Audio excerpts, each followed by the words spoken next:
13 दोष ऐसे हैं जिसके जीवन में होंगे तो उसको कभी शांति, कभी सुख, कभी ऐश्वर्य ये टिकेगा नहीं और दुर्गति निश्चित हो जाएगी। बहुत ध्यान से सुने। एक श्लोक में 6 दोष और दूसरे श्लोक में 7 दोष। उपासक को कभी इन दोषों को अपने अंदर टिकने नहीं देना चाहिए। और जो संसार के मार्ग में चल रहे हैं, अगर इन दोषों में चलेंगे तो वो जो आपके पुण्य कर्मों से ऐश्वर्य है भी वो नष्ट हो जाएगा। आप दुख, चिंता, शोक से ग्रसित होकर बड़ा दुख में जीवन व्यतीत करेंगे और आपकी गति बिगड़ जाएगी, दुर्गति हो जाएगी। विकत्थनः स्पृहायुर्मनस्वी बिभ्रत कोपम चपलो अरक्षणश्च एतान् पापाः षण्णराः पाप धर्मान् प्रकुर्वते नोत्र सन्तः सुदुर्गे संभोग संविद विषमोति मानी दत्तानुतापी कृपणो बलीयान वर्ग प्रशंसी वनितास्तु देष्टा एते परे सप्तनशंस वर्गाः। जो अपने मुख से अपनी बड़ाई प्रशंसा करता है, ये 13 लिख लो दिमाग में, डायरी में, क्योंकि ये नोट हो रहा है, आवाज डाली जाएगी, आप बार बार सुन, इनसे बचिए। अपनी बड़ाई, अपनी प्रशंसा कभी अपने मुख से नहीं करना, नहीं तो आपके पुण्य नष्ट हो जाएंगे, बुद्धि भ्रष्ट माने गिर जाएगी। अगर परमार्थ में चल रहे हैं तो भी, और व्यवहार में तो पुण्य नष्ट हो ही जाएंगे। बुद्धि गिरी हुई तभी ऐसी बात होती है। और यह दोष बहुतायत है, ये बहुत प्रभावशाली है। अपनी बड़ाई मारना, इसको देख लो, पकड़ो, सत्संग है। अपने मुख से कभी अपनी बड़ाई ना करना। अगर कोई अपने मुख से अपनी बड़ाई करता है तो उसके सुकृत नष्ट हो जाते हैं, बुद्धि भ्रष्ट माने गिर जाती, पतित हो जाती है, फिर निर्णय ठीक नहीं। अगर हमारा सारथी, हमारा ड्राइवर मूढ़ हो तो कहीं भी हमको गिरा देगा, तो वो बुद्धि भ्रष्ट मतलब गिर जाती है, निर्णय करने लायक नहीं रहती। अपनी प्रशंसा अपने मुख से करना। दूसरा, लोलुपता, ये वृत्ति नहीं होनी चाहिए। धर्म से चलेंगे, धर्म के द्वारा जो हमें प्राप्त होगा उसी से हम अपना भरण पोषण करेंगे। आपके बच्चे स्वस्थ होंगे, बुद्धिमान होंगे, परिवार में बहुत सुख और शांति होगी। भले दीपक की तरह जलो, बहुत काल तक रहेगी। लक्ष्मी जी भी आपके घर में बहुत काल, हम ये नहीं कहते कि बहुत नहीं, जितनी है बहुत सुख शांति से चलोगे। अगर लोलुपता करोगे, हिंसा, छल कपट, व्यभिचार, चोरी, ऐसे धन आ जाए, वो आएगा, लेकिन वो हाइलोजन की तरह आएगा, एकदम प्रकाश और फ्यूज, बिल्कुल अंधकार करके जाएगा। देख लेना, तुम्हारे जो सुख के हेतु हैं, तुम्हारा शरीर, तुम्हारे बच्चे, तुम्हारी पत्नी, तुम्हारा परिवार, उसको देख के तुम रात दिन जलोगे बिना आग के। ऐसे उनके आचरण होंगे, ऐसे उनके अंग होंगे, ऐसे उनके दिमाग होंगे, ऐसा उनका व्यवहार होगा। ये लोलुपता अगर उपासक में या किसी में है तो उसको नष्ट कर देती है। सावधान। तीसरा, यदि आपका अपमान होता है तो आपको उसे सहन करना होगा, उससे आपके पाप नष्ट हो जाएंगे। जो तनिक सा भी अपमान होने पर बहुत क्रोध करके दूसरे का अपकार करने लगता है, ये आपका पतन करा देगा, ये आपको फंसा देगा, हृदय जलेगा, अर्थव्यवस्था नष्ट होगी, पूरा परिवार दुखी होगा।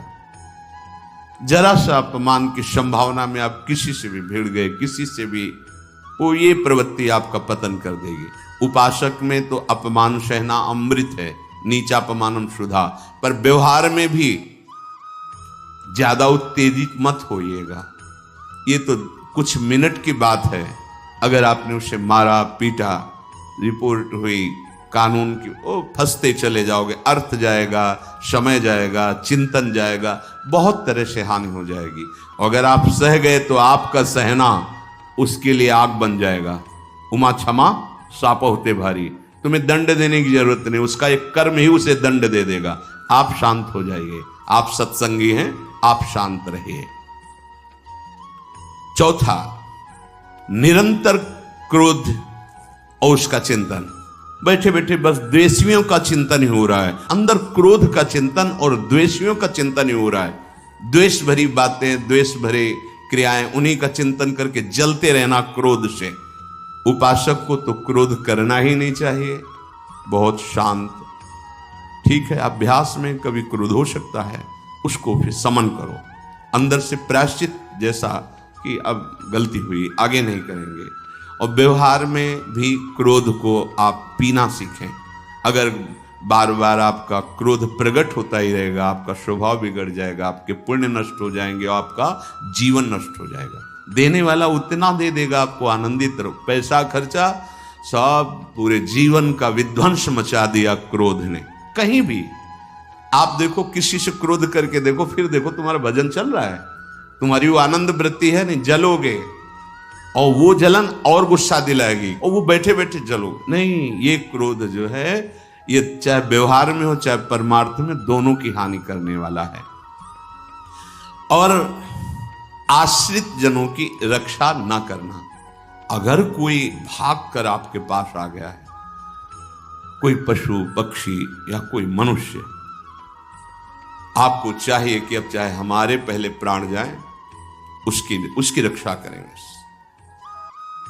सीवी जैसे तो कोई बिरले ही होते हैं, पर इतना जरूर ध्यान दें, जैसे कोई पशु पक्षी किसी भय से आपके सीमा के अंतर्गत आ गया है, अब उसकी रक्षा करनी है आपको।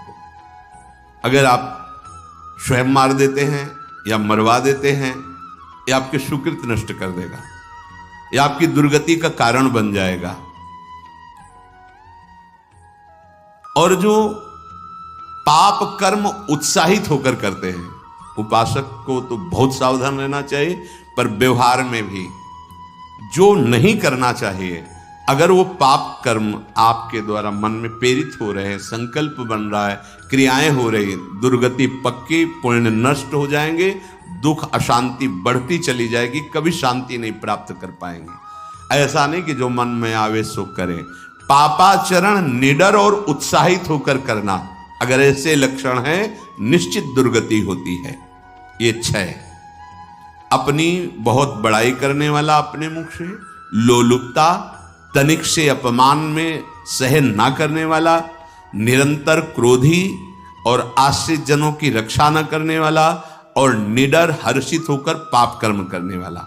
दूसरे श्लोक में 7 है, 6 7। 1, संभोग का ही चिंतन करना, संभोग में ही मन लगाना, संभोग दूसरी स्त्रियों के साथ करने की भावना रखना।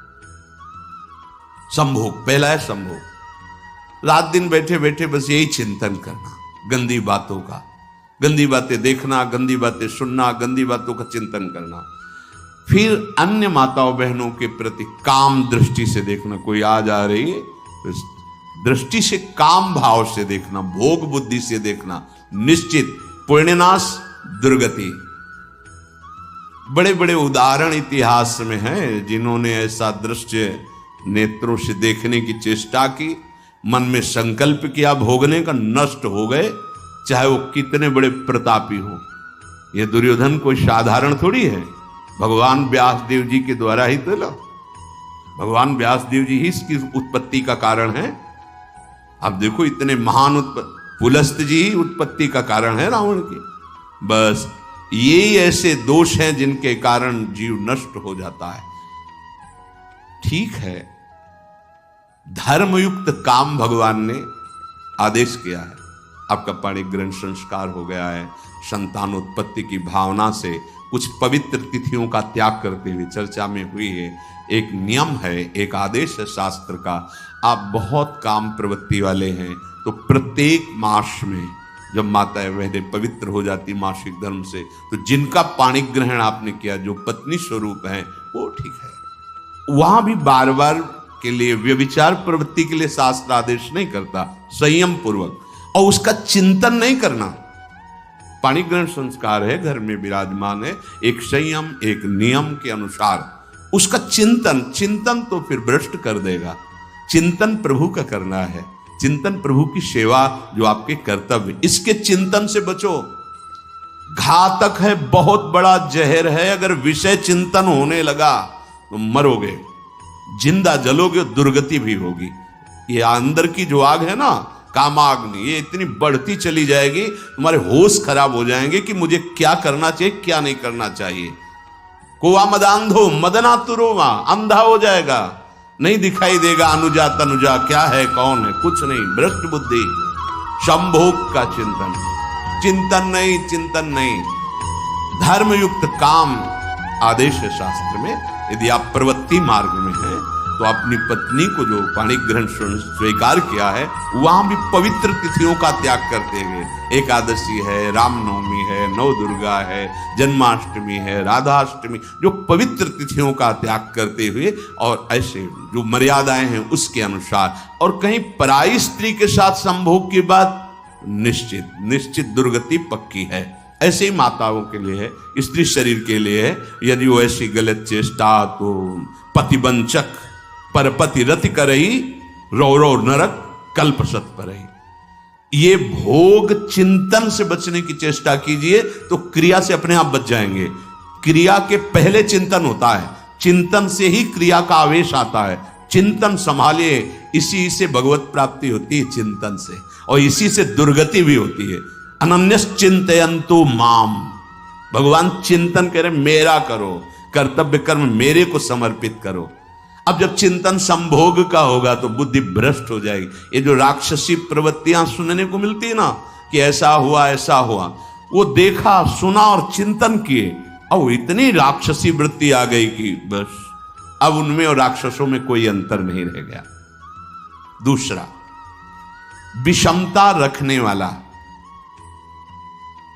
सबके साथ बर्ताव ऐसा कि मैं बहुत श्रेष्ठ हूं और दूसरे सब नहीं, ऐसा व्यवहार नहीं। सब भगवत स्वरूप है, समान व्यवहार। जैसे आपके भोजन है तो जो आप पा रहे हो वही सबको दीजिए, बैठने की व्यवस्था, उठने की व्यवस्था, क्रम बाय क्रम, पर उसको भी नीच भाव से मत देखिए। उस कोटि का उसको प्यार दीजिए, दुलार दीजिए, सम्मान दीजिए। इतनी विषमता न फैलाते रहें अपने जीवन में कि आप सबके निंदा के पात्र बन जाए। विषमता नहीं, सबको प्यार। हाँ ठीक है, पुत्र का अलग प्यार है, भाई का अलग प्यार है, पिता का अलग प्यार है, पर हमारा व्यवहार प्रीति युक्त होना चाहिए, विषमता भरा नहीं होना चाहिए। अगर हमारे चित्त में विषमता ही रही तो संसार है, प्रभु नहीं है। जीत विषम संसार कीर्ति जग बिस्तरे। जो विषमता पर विजय प्राप्त कर लेता है वही भगवत प्राप्ति का अधिकारी। ये विषमता बहुत बड़ी हानि है। तीसरी बात, अत्यंत मानी होना। जहां आपके प्राण कमजोर होंगे, पुण्य नष्ट होगा, आयुश्री सब नष्ट होना है, ऐसे आचरण करवाएगा गुरुजनों के साथ, महापुरुषों के साथ। ये बहुत नीच प्रवृत्ति है। अत्यंत मान प्रियता, मुझे सम्मान मिले, उत्तम प्रवृत्ति है। सबको मान देना, स्वयं अमानी रहना। चौथा, दान देने की बात कह के मुकर जाना या दान देकर पश्चाताप करना। दे दिया है, बहुत जल रहे हो, दूसरे से वार्ता कर रहे हो कि पता नहीं क्या यार बुद्धि में हो गया, हमने उसको इतना कहा था, उतना दे दिया, क्यों दे दिया, ऐसा ऐसा, मतलब अंदर चिंतन करना, क्यों दे दिया तो दिया। इसके बाद जो आपका ये जलन हो रही, पश्चाताप, सुकृत नष्ट हो रहे हैं। दान देकर पश्चाताप करना या दान देने की बात कह के मुकर जाना। जैसे आपने कह दिया आपको इतना इतना ऐसा, अब आप मुकर गए, ब्याज सहित तुम्हें देना होगा, ये तुम्हारी दुर्गति का कारण बन जाएगा। ऐसे ही नहीं बोलना चाहिए, बहुत होश से। वाणी एक अमोल है, जो कोई बोले जान, ये तराजू तौल के तब मुख बाहर आन। पांचवा, अत्यंत कृपण होना। ना परिवार को सुखी कर पा रहा, ना अपने को सुखी कर पा रहा है। एक एक सिक्का बैंक में जो मर गया। धन की वास्तविक गति यही है कि अपने परिवार को खूब उसकी अनुकूलता प्रदान करो, उसमें से कुछ हिस्सा किसी ऐसे को जिससे तुम्हें बदले में कुछ लेने की भावना ना हो। कोई साधु महात्मा, गाय, पशु, पक्षी, किसी भी जीव बीमार है शरीरधारी, उसके जिससे कुछ कभी लेने की भावना ना हो, एहसान की भावना ना हो। सो धन धन्य प्रथम गति जाकी, धन्य हो गया उसका धन। अब वो कृपण का धन किसी काम में ना स्वसुख, ना परिवार के सुख, ना धर्म कार्यों में, व्यर्थ जीवन चला गया। उसी धन का चिंतन करना, उसी का संग्रह करना और उसी की रक्षा करते करते शरीर छोड़ देना, तो चिंतन बिगड़ गया।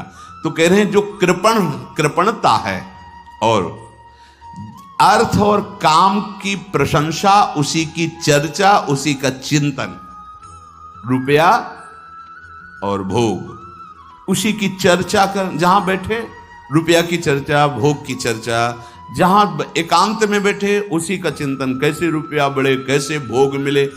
और अगर अवसर मिला तो रुपया अधर्म से आवे चाहे धर्म से, उसको इसकी कोई परवाह नहीं।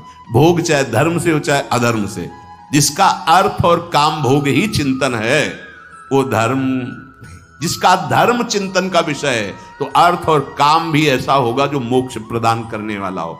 धर्म, अर्थ, काम, मोक्ष,